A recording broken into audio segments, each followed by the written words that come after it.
That was a new Black Panther group protesting in front of a Texas jail a few weeks back. Just one of the angry and incendiary chants we have seen against police in recent months. We have heard from folks like the two law enforcement officers you just saw, but so far haven't heard much from Washington.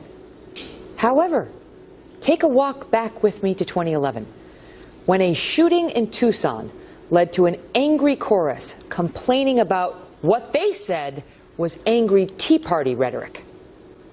As Chuck Schumer was saying, in politics, in the media, in the public square, fashion our rhetoric so that it does not incite but informs. It may be constitutionally permissible, but it shouldn't be acceptable rhetoric. We shouldn't invite it on the radio talk shows or the TV, at least without comment. We ought to say that just goes too far. The discourse in America, the discourse in Congress in particular, to answer your question very specifically, has really changed. And I'll tell you, I hesitate to place blame, but I have noticed it take a very precipitous turn towards edginess and a lack of civility with the growth of the Tea Party movement. I think all of us need to say that our rhetoric we need to check.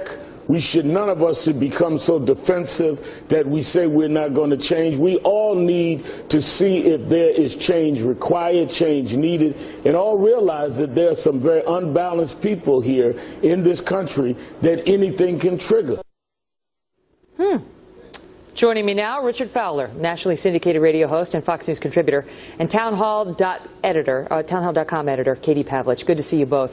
Wow. Yeah. So, I mean, I went out to see, Katie, whether Debbie Wasserman Schultz was out denouncing the rhetoric that we are now hearing, you know, the lack of civility that she was complaining about with the Black Lives Matter movement.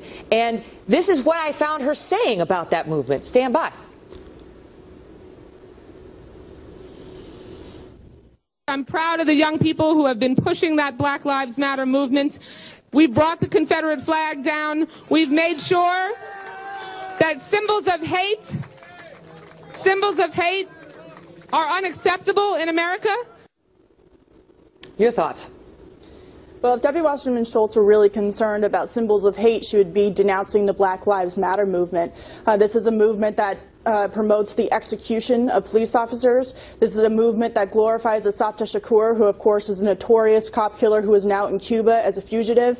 They wear T-shirts at their rallies that say Assata taught me. This is a movement that is easily condemnable, and Democrats like Debbie Wasserman Schultz and quite frankly President Obama stand on the sidelines and refuse to do it, whether in Minnesota, in New York City, in Ferguson, chanting, you know, pigs in a blanket, fry 'em like bacon. I mean, this is a movement that promotes the execution of police officers, and not only they are not condemning it, they're promoting it. You know, let's not forget the DNC just came out with a resolution supporting the Black Lives Matter movement, which BLM rejected. But they're trying to tie themselves to the movement, the same movement that's chanting pigs in a blanket, frying like a bacon, and these same people are denouncing not long ago the lack of civility in America. Meanwhile, you got people connected with this movie or with this movement putting up the sign of a roasted pig and Darren Wilson's name on it. One, Megan, I think that I don't think we're watching the same Black Lives Matter movement. I think if you talk to any of the organizers on the ground, both in Ferguson, in Baltimore, and New York, they will tell you they're a non-violent movement, that all they want to do is end the disparities. Why were they chanting pigs in a blanket, we pointed out, bacon? That was the Black Lives Matter movement in Minnesota. Why? That is one small incident of the Black Lives Matter movement. The segment started with the Black Panther Party, which is not part of the Black Lives Matter movement at all. How about that, the Black Lives Matter movement is asking for accountability from police officers, and that's all they're asking for. And all we're hearing from is, why would I condemn? Please stop. Just let me get the question out. Richard, you'll respond, and then Katie, you'll have a chance.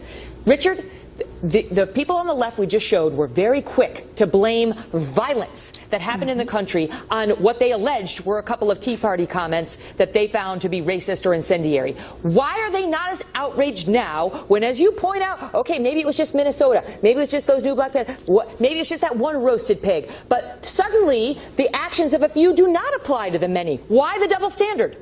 Well, first, the shooting that you were talking about in the video clip, there's actually evidence that indicates that this person he had Tea Party sentiments, he agreed with the Tea Party. In this case in Houston, or in Texas rather, there is no evidence, right? There's been no investigation. And from somebody, Megan, who's a lawyer, you would say, let's see the facts first. We don't know if this killer's been connected with the Black Lives Matter movement or not. Now, with that being said, the Black Lives Matter movement for the past year has petitioned and fought to make sure that black lives indeed do matter, and they're not gunned down by police officers or choked to death in New York City like Eric Garner was.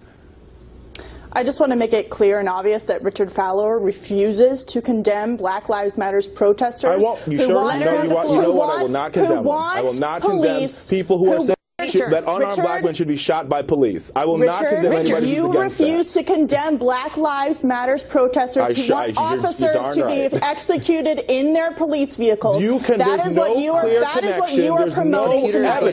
Okay, let me just